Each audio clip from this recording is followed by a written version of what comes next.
Hello, Dallas was already tense, but when MO3 got taken out on I-35 in broad daylight, the whole city froze like time stopped. Nobody expected the story to twist years later when prosecutors claimed Yella Beezy pulled out $100,000 in cash right after the situation, with bank cameras catching everything. That detail made people look at the case all over again. This beef didn't pop up out the blue. Two Dallas artists were rising from different sides. That state's witness will also testify that Marquise Conway was one of the individuals responsible for a portion of that payment. Carrying their blocks and dealing with pressure that can flip something small into something explosive. What happened on that freeway felt like the breaking point of years of quiet tension, ready to snap. It was a normal November afternoon, heavy traffic, people handling business, until everything switched in seconds. Sirens, panic, and a moment that turned into national news right in front of everybody. That's when the rivalry crossed a line nobody could walk back from. One artist didn't make it home, and years later, the other was facing accusations tied to a murder-for-hire setup. I mean, you came out with these tracks and designer records, and what's the latest one that's out right now that's going crazy? That's on me. That's on me going crazy. What, like 500,000 what, like a month? Nah, shit. Right now it says 7. The type of charge that could change a whole future. To understand how it got this wild, you got to go back to where the story really started. These situations usually begin with something small, something that gets twisted until it grows out of control. And Dallas knows how fast street talk can turn a simple misunderstanding into a real problem. Yella Beezy, Marquise DeAndre Conway, came up in Oak Cliff. Danger. When Yella Beezy got shot up, what were your thoughts about that? I gotta stay out the way. Okay. Out here, shit. You get hit up every day. A tough area that forces people to grow up fast. Losing his father inside their home changed his whole world, pushing him into music as a way to keep his mind steady. Music became his outlet, his escape, his way to stay balanced when life stayed heavy. Roy Lee was tight with MO3, so the moment he started firing off jokes at Yella Beezy, folks automatically pulled MO3 into the mess, even if he never planned to jump in. Dallas took it as guilt by association, and the tension stacked up like bricks.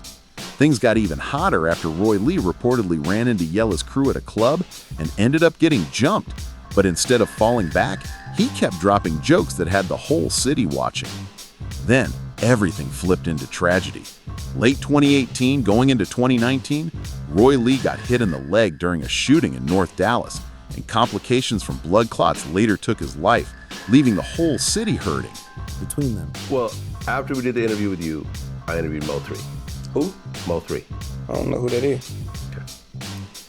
Well, I asked about the shooting, and he said there's no beef, but he said you just gotta stay out the way. It's real out here. Meanwhile, Whispers started right away, pointing fingers at Yella or people around him, even though nothing was proven at all. Just hearing those claims changed the air around the city, and MO3 felt that pressure heavy because Roy Lee meant something to him. There were deeper layers too. Yella Beezy's connection with the Rollin' 60s added a whole new weight to the situation, because once organized loyalty gets tied in, everything moves different. When street politics and rap energy mix together, what starts as personal tension can turn into something way bigger than two artists trading words. Events kept pushing things further. In October 2018, Yella Beezy survived a shooting on the North Dallas Tollway, an attack that left him fighting for his life in the hospital. When MO3 spoke on the violence happening around the city, including this situation, his reaction was cold and matter-of-fact. When asked, when Yella Beezy got shot up, what were your thoughts about that? He simply said, "That's the way it goes out here. Folks get hit up every day out here." That answer had people reading between the lines instantly. That didn't exist. do you see somebody running down the street? I do now. Oh, okay. Yeah, I don't know what you're talking about. Yeah, okay. Okay, so you're saying that all that is just nonsense? Yeah, that's why I'm saying internet be reaching. But beneath these Street talk started connecting dots, saying the attack on Yella could have been connected to Roy Lee's passing, even though both rappers denied having anything to do with it. Dallas didn't need facts to keep the beef alive. The rumors were enough to make the tension grow louder. Then, February 2020 brought another spark at a Dallas club. Reports say Yella Beezy got into it with Brandon Rainwater, MO3's manager, and it turned into a one-sided fight. Rainwater walked away with a dislocated hip and later filed a lawsuit. That incident made it clear the problem wasn't going anywhere. Both artists would go online acting like everything was calm, but they kept slipping in slick comments and subtle shots that kept the whole city on edge. In one interview, the real energy came out when Yella Beezy got asked about MO3. The interviewer said, "Well, after we did the interview with you, I interviewed MO3, and Yella cut him off fast with, 'Who? MO3. I don't know who that is.' The interviewer pushed again, telling him MO3 said there was no beef, but Yella brushed it off like it meant nothing. MO3 wasn't rolling over either. He told interviewers the blogs were twisting everything to stir up drama. He said, "Yeah, nah, they was misinformed about some rap beef." I was like, "Nah, I ain't got no rap beef with nobody. I ain't got no rap beef in my city, no rap beef at all." But people could hear the tension under the words. When an interviewer pushed even harder and mentioned supposed surveillance footage of folks running, MO3 shut it down quick. They asked about someone running down the street, and he answered, "Do you see somebody running down the street?" When told yes, he fired back, "Oh, I do not." He finished it off with, "Yeah, that's why I'm saying the internet be reaching." Crowded highway, seemingly not fully grasping the deadly danger he was in. Now, here's the thing. I gotta believe if MO3 is in this vehicle, I gotta believe that MO3, it doesn't really feel like he's that much in danger or that this person is trying to kill him. You get what I'm saying? And the reason why I gotta believe that is that the dude passes him. MO3 could have slowed down. Let's say the guy's going 60. Reduce your speed to 30. The way he said it made people wonder what he really meant. But behind all these interviews and denials, something much darker was moving quietly. Something planned. Something deadly. Something that would explode on a Dallas freeway in a way nobody could ever forget. Dashcam clips from different cars and highway cameras caught wild angles of the whole chase, showing MO3's gold sedan torn up with bullet holes, glass everywhere, and the shooter's dark whip abandoned like someone dipped out with zero fear on a packed freeway with people watching everything unfold in real time. Investigators grabbed every frame, synced up every angle, and built a timeline that broke the whole event down to seconds.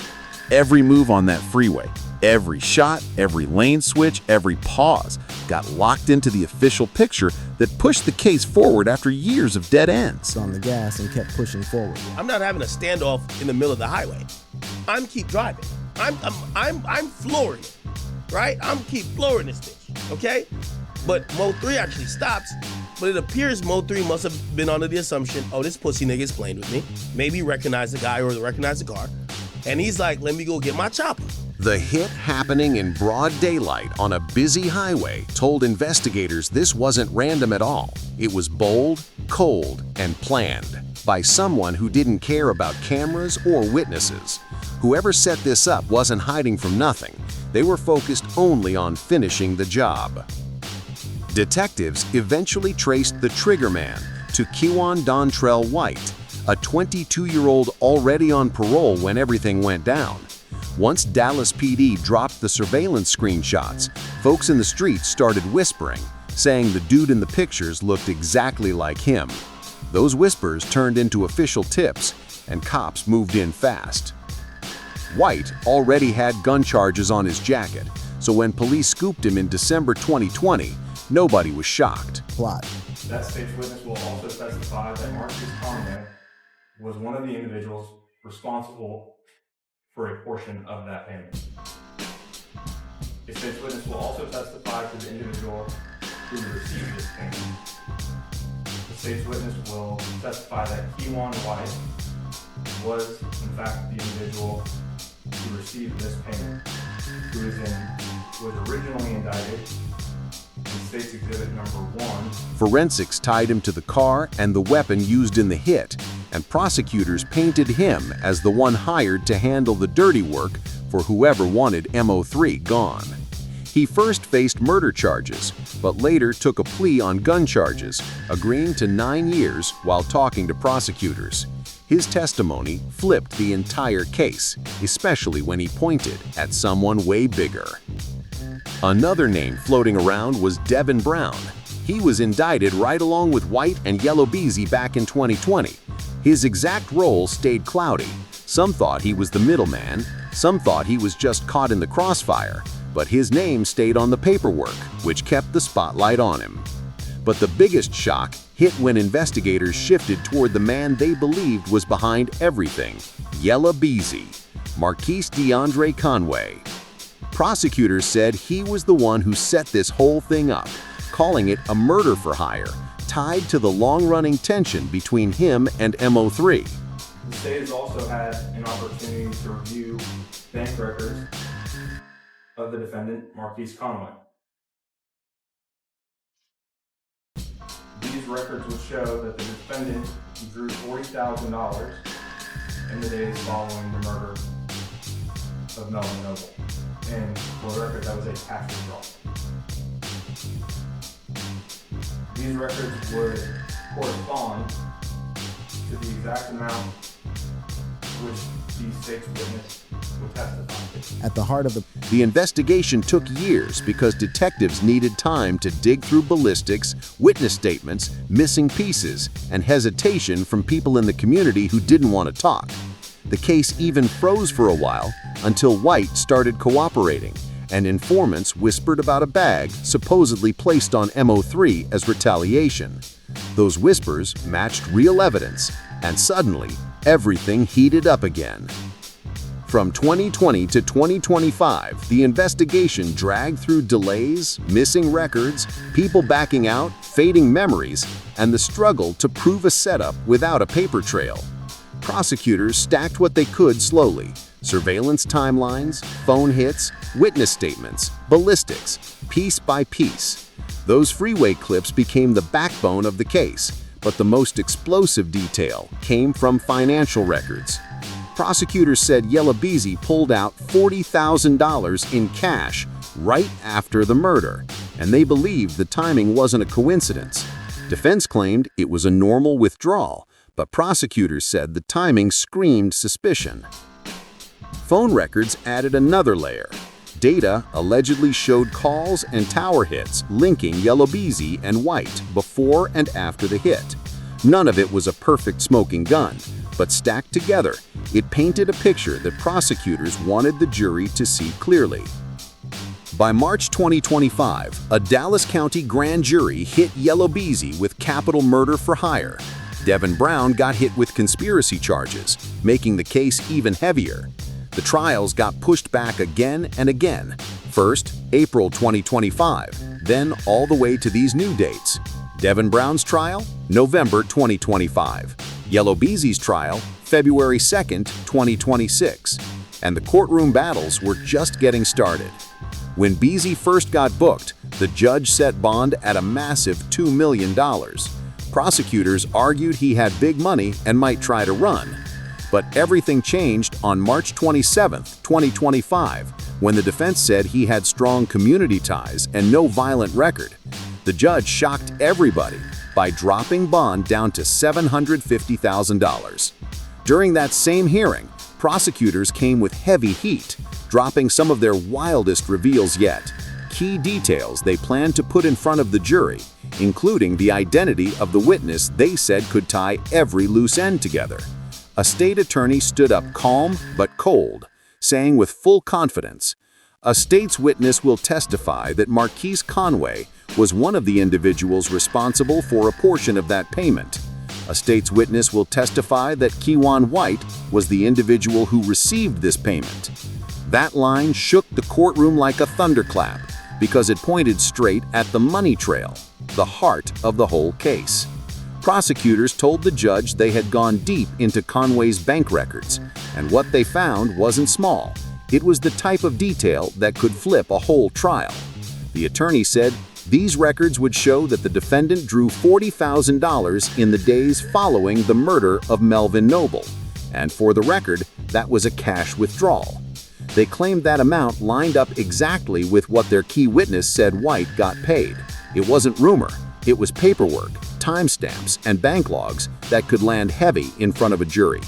And the state wasn't throwing guesses. They said witness testimony matched the cash withdrawal perfectly, turning it into the centerpiece of their entire pitch that this was a planned murder for hire. Their whole strategy rested on 4 pillars they laid out with confidence. 1. Financial evidence, the $40,000 cash pull they called straight-up payment. 2.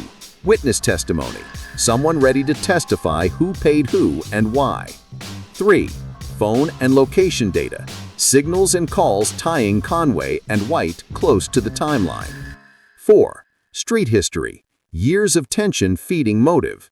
Piece by piece, prosecutors worked to create a clean picture of planning, payment, and intent, enough to try convincing a jury this wasn't random at all. And with trial dates locked in, this case was shaping up to be one of the biggest Dallas had ever seen. But Conway's defense swung back hard. They said wealthy artists pulling big cash wasn't suspicious at all. They argued prosecutors were twisting a normal transaction into a crime so they could make their story sound stronger. They also pointed out the move was caught on regular bank cameras, making it easy for investigators to confirm the date, time, and amount, even though defense said none of it meant anything illegal. Witness testimony brought more impact, especially from White, who took a plea deal and claimed he knew about conversations, payments, and the bounty. Prosecutors backed him with digital records too. Phone logs showing calls between Conway and White within 24 hours of the murder, and cell tower hits putting their phones near each other. They said it proved coordination.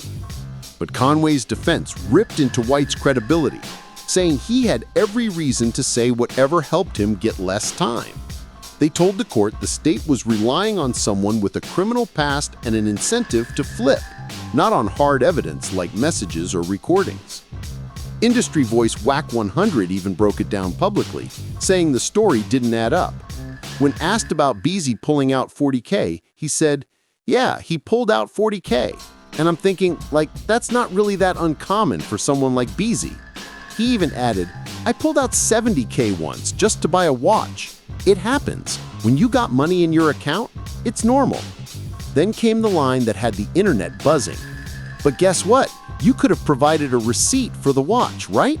It hit the perfect point. Cash isn't suspicious unless you can't show where it went. After all the courtroom back and forth, Conway posted his $750,000 bond and walked out under strict house arrest rules. He got hit with full GPS monitoring, strict limits on leaving home, and clear orders to avoid every witness, co-defendant, and anybody tied to the case. Then, early November 2025, the court gave him a tiny break, 5 hours a week to hit the studio under monitored conditions. His team argued music was his whole career, and shutting it down would crush his income, so the judge agreed to the limited access. Don't forget subscribe and comments. Thanks.